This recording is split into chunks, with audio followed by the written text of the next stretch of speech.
Welcome, everyone. This is Marie Waite, and I am here with Brian George, who is a new member of Fire Up Connect. Brian, how are you? I am doing great. How are you, Marie? Good. I am really interested in your background because from what I have seen, you have a lot of great experiences that you can share to people. Can you bring us back to the beginning on how it all started for you, Brian? Well, I won't go back to the total beginning with my mother and father, but I'll I'll start out a little later in life. Um, the highlights: I joined the Navy at 18, almost 19. Spent 20 years. Taught myself how to be a computer programmer in the latter years, and did that for a while. Once I retired, actually had my own consulting company. We did work for the two largest clients were the Navy and Boeing. Wow. So that was fun, and until it wasn't. So hold on. You said computer programming. Is that what you did for Boeing and Well, I worked on enterprise applications for the Navy, so Navy-wide systems, and okay. then I worked with some strategic planning with a small Boeing division on some stuff they were doing, and then I switched into financial services because the IT world was not any fun anymore. And I'd been working on financial services programs, so I had some knowledge about the back end of how they worked, and I had some knowledge on the front end because I'd been a Navy relief advisor, first doing budget counseling and then doing some investment counseling with sailors. So Okay. So you've always done financial, even when you were in the Navy. well, it was more of a hobby and then a collateral duty, Okay. and then it became a profession. So So what did you like about it when you were helping the Navy? um, well, it started out with just keeping young knucklehead sailors out of financial trouble. How to do a budget, all that stuff. So that's kind of where that started. And how many years were you in the Navy again? 20 years and 29 days. Wow. Well, thank you so much for your service. That's a Thank lot of you. years. And do you miss it?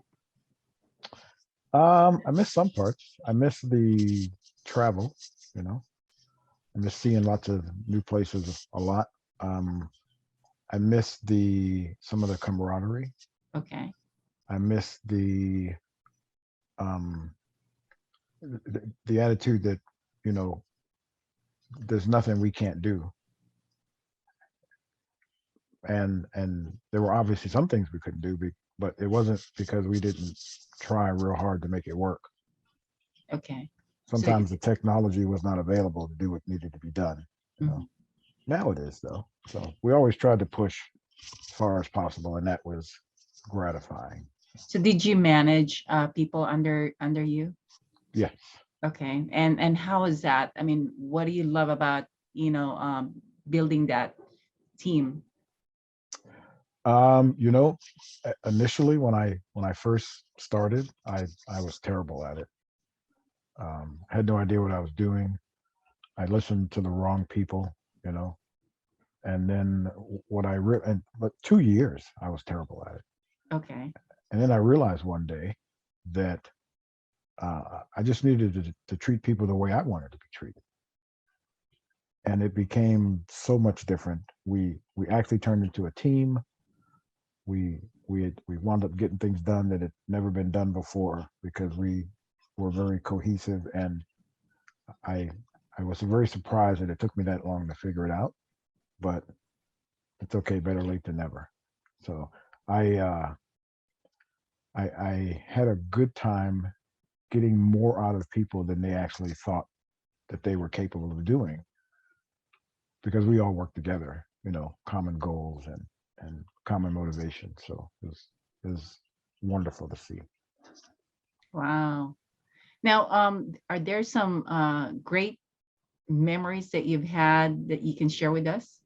from the time that you were in the Navy? Because I'm sure you have a lot of amazing stories there. Great memories. Wow. Let's see. So my best memories actually come from things I did for other people.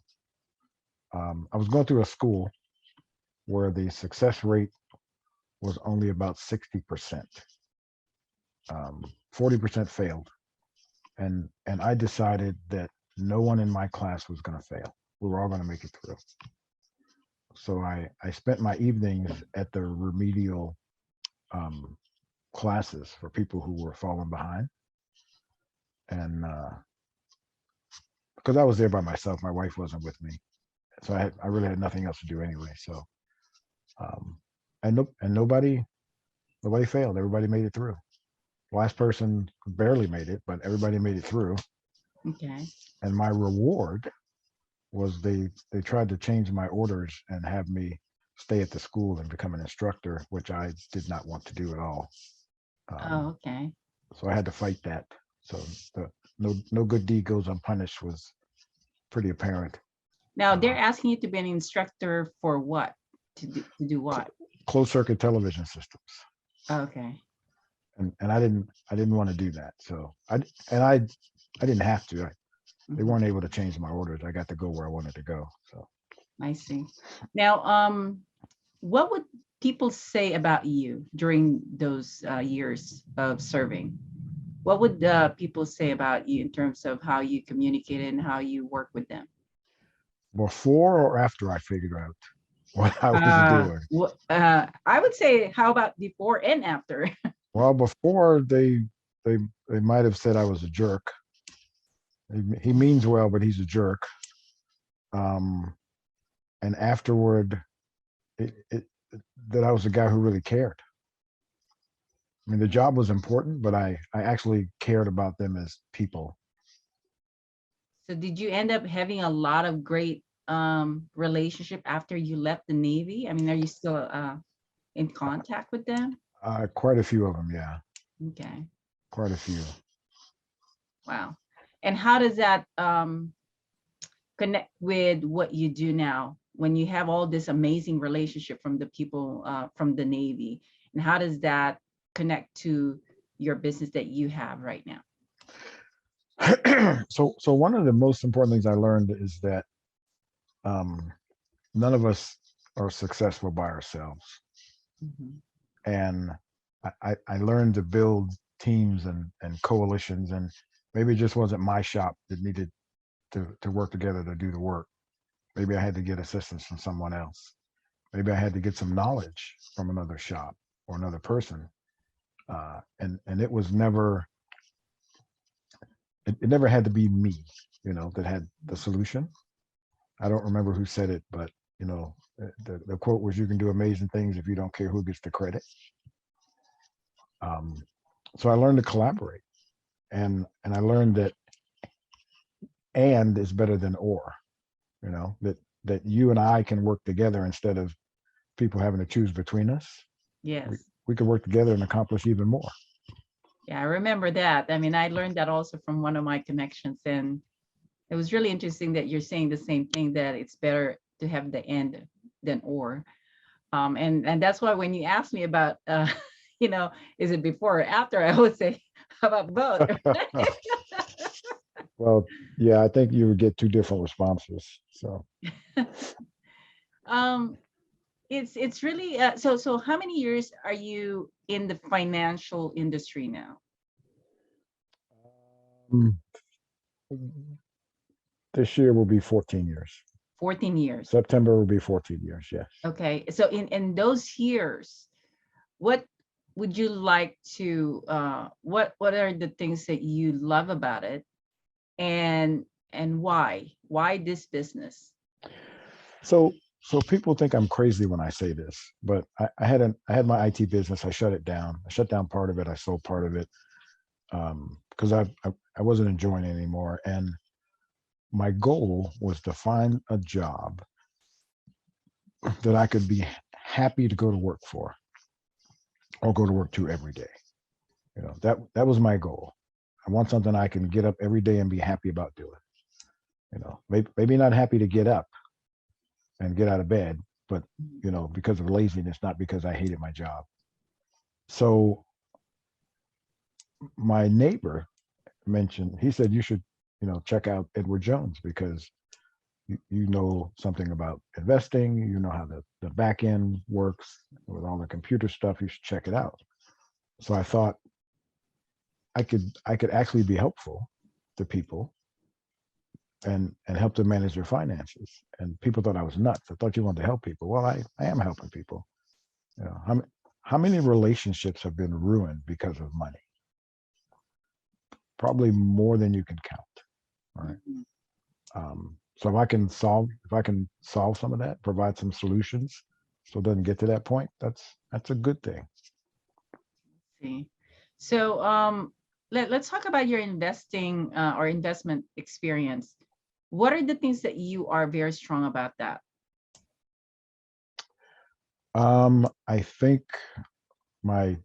as my daughter would say, my superpower is I'm not looking for surface answers. And you talked about some of my experience, but I'll go back to the IT experience. So say you come to me and you say, I want you to build me this application that does a particular thing that you needed to do, right? Okay. And I'm going to ask you why. Why is that important to you? Which people thought was an odd question, because I need it. Okay, why? Why do you need it? And the reason I would ask those questions is because your knowledge of technology limits what you think you can get. Because what you say you want is based on what you think you can get, which is based on what you know about technology, which is probably limiting, or else you wouldn't be coming to me to do it.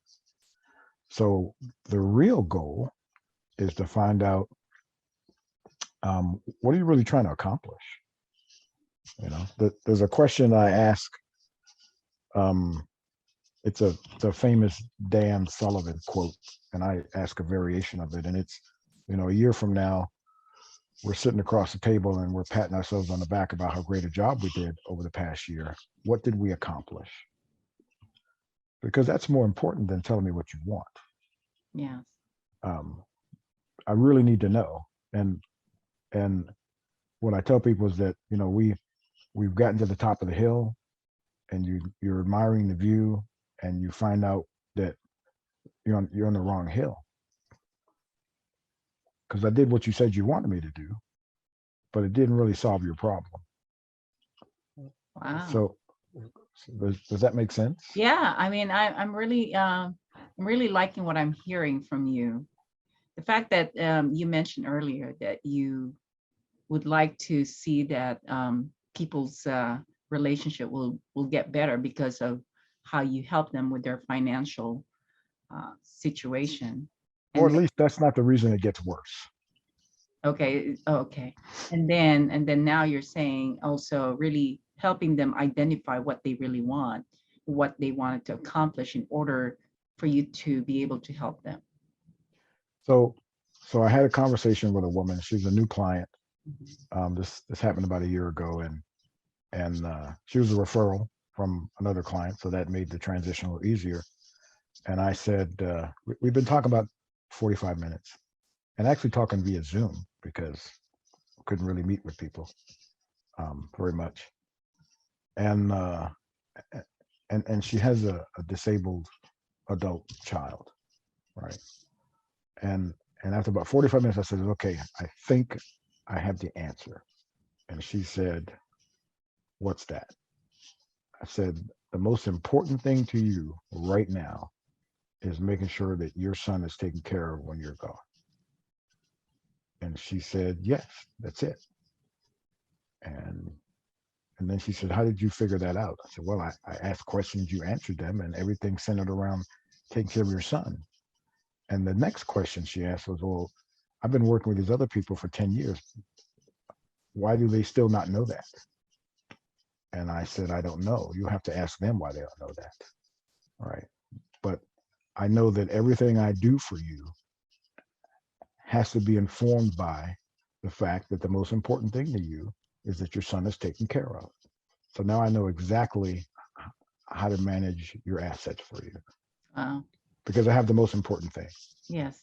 Okay. And I've actually had people not become my clients because they said I asked too many questions.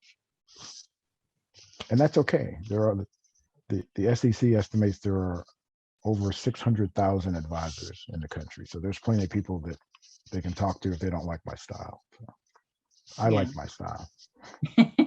You I think have it's to. important. Yeah. Yes.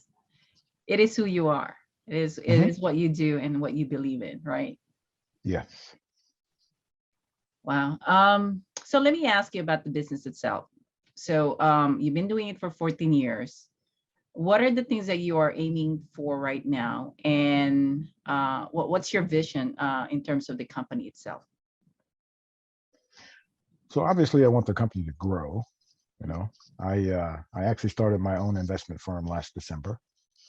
So I've made the transition to that. Looking to add new advisors, obviously, looking to expand, my own client base. And we've developed our own niche that we're looking for. We're looking for people who um, are not just looking for the status quo. We focus on charitable planning because everybody wins in charitable planning except perhaps the IRS, and I don't know who really cares about the IRS. At least not that way. The other is cash flow planning, but not what people usually think of as budget planning, but more how do you fund very large life insurance policies? And the reason you would need to do that is to say you have a business partner and your business has done very well, and maybe your business is worth $20 million, and you have a buy-sell agreement that says if your partner dies, the company is obligated to write a check for $10 million to the surviving family so they go away and you continue running the business. So most successful businesses that are worth $20 million don't have 10 million sitting in cash so they can write a check. They are putting that money back in the business to keep it growing. The cheapest way to come up with that 10 mil is to buy a life insurance policy. I see.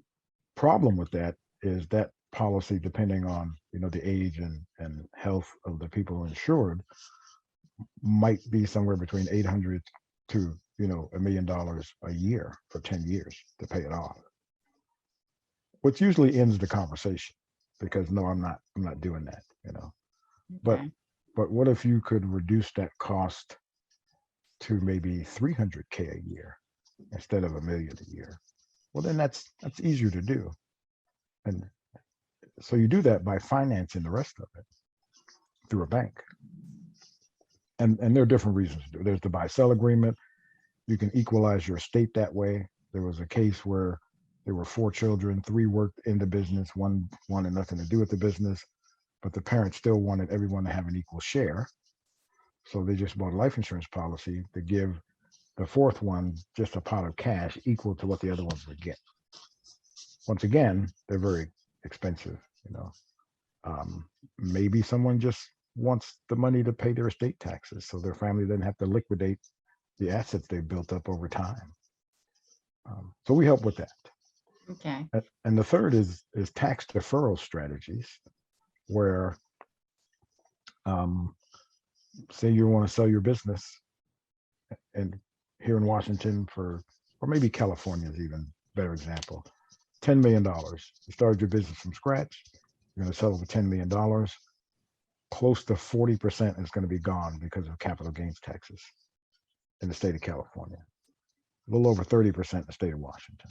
Right? I don't know anyone who's happy about that. Yeah.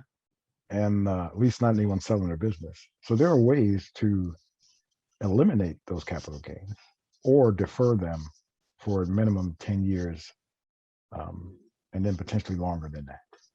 Okay. So do you work with only large companies or individual investors? What's your ideal client? So my ideal client is someone who's serious about their money. Obviously, these strategies are going to be more impactful for high net worth and ultra high net worth individuals, and there's some restrictions. So your client that's only got $100,000 is not going to qualify for some of these Okay. products and services. However, if the person is serious about their money, as in they're willing to go through the discovery process with me and tell me exactly what they're trying to attain. I've turned away people who said, I can't tell you what I want. Okay, then I can't take your business, because if you can't tell me what you want, then the result of that is everything I do is going to be wrong. I see. Yeah, And that makes sense. I still have some young couples that are just starting out. So I just need people who are serious about what they're doing. I don't Okay. really have a hard, minimum. I mean, more would be better, because my wife likes to shop. So, and I like for her to be happy. Now, But how big is your company? Do you have people working for you, or how many people are working for you too? so I have two people right now, part of the inner circle, and I've just started recruiting advisors. What's this? This is now May. Last month, I just started recruiting advisors, and I think I have two ready to come on board now. So, And what is their well, I'm sure you trained them too. How do you qualify these people that you're hiring? so one part's easy. They have to pass a background check. Mm. Um, it's helpful if they already have business they can bring with them, but it's more about how they fit Okay. and culturally, because um, I have some hard and fast rules, and since it's my company, I get to institute the company culture. And one is, I try to treat everyone the way I would have want my mother to be treated. And if you assume that I like my mother, I can't see any better standard than that, right? The other, which is kind of an add-on to the first, is I think the most important thing I do for my clients is I should always be looking for a way to put them in a better position, Mhm. which means that I need to be continually educating myself on products and services that are available in the marketplace. I need to be looking at regulatory changes, because maybe something that was great last year is no longer available this year, or there are restrictions on it, so it's not as impactful this year. Um, so the people I hire, they they have to believe in those same things, because it's not just about the money. Yes. I see that. I mean, I from what you have shared so far, I totally where you're coming from. It's so good to hear that this is how you're building your company with the right people in mind. And it makes it good for us to be able to refer you because of how you're looking at your company and how you're looking at taking care of your clients, and really has a very good standard of qualifying people. So Brian, let me ask you this question. So now that you're hiring people, and how many clients are you looking into serving? I mean, I'm sure you probably have a number in mind in regards to to grow your business. So my personal book of business, or the company as a whole? Company as a whole.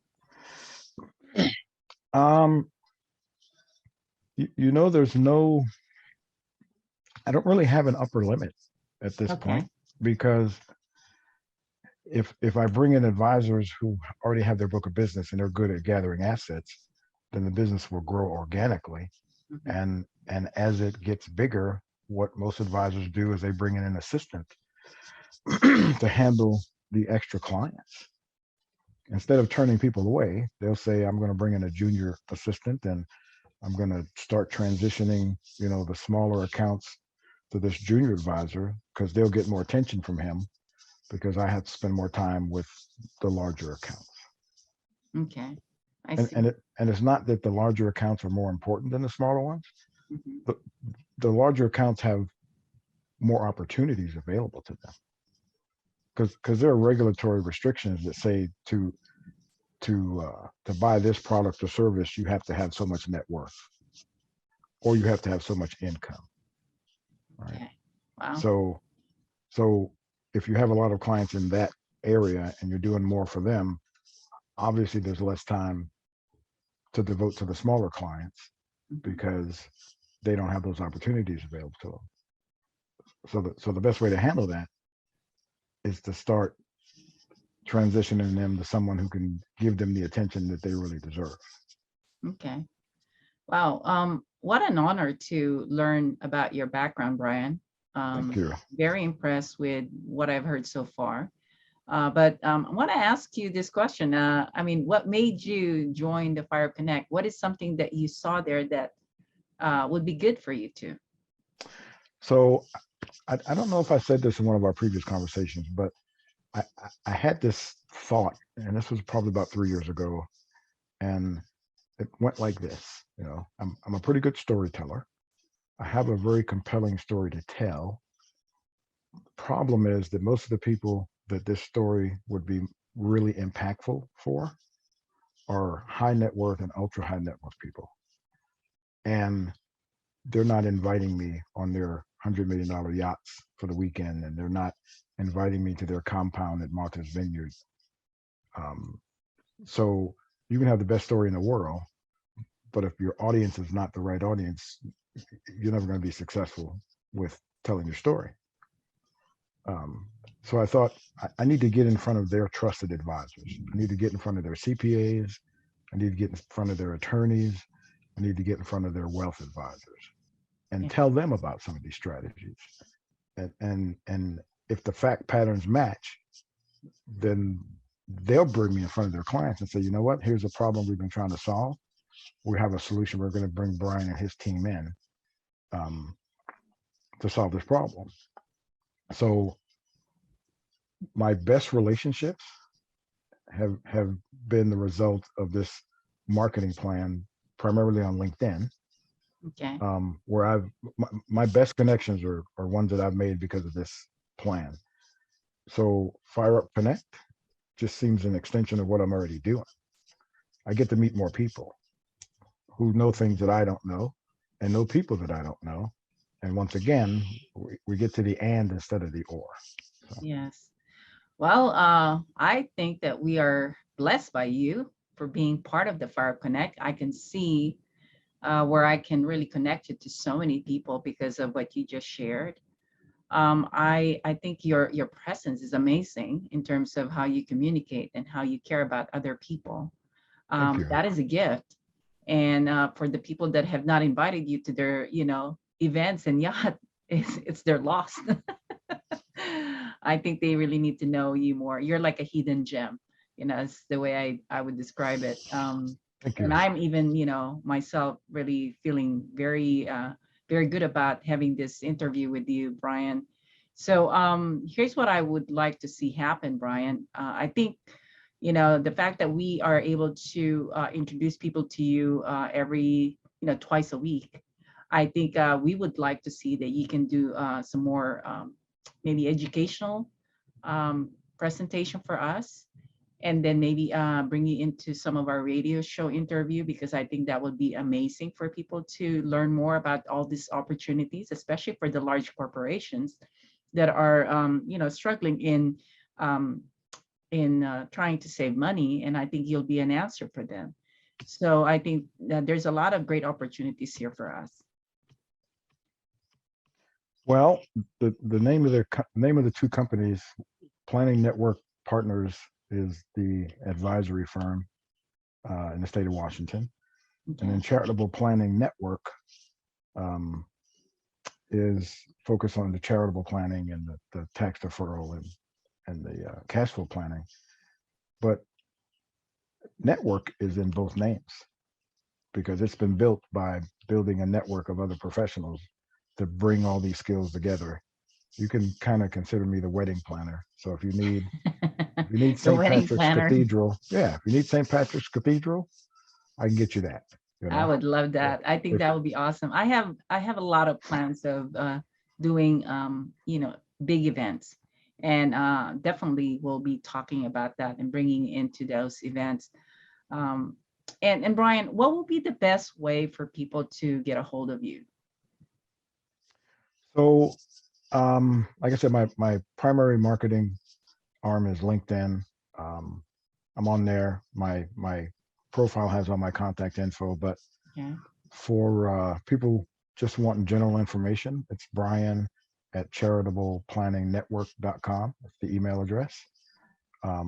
For advisors looking for a little more freedom and the ability to move up market with their clients, that is Brian at planningnetworkpartners.com. And my electronic leash is 360-340-0601. Awesome. Well, thank you so much, Brian. This is amazing. Anyway, to all of you out there, if you are watching this video or listening to our radio show, please make sure that you share this to your connection, because this is an amazing business professional that we have through Fire Connect. And um, I thank you, Brian, for being here. And I hope to learn more about you. Well, we'll be talking again, I'm sure. Okay. All right. Well, thank you so much, everybody.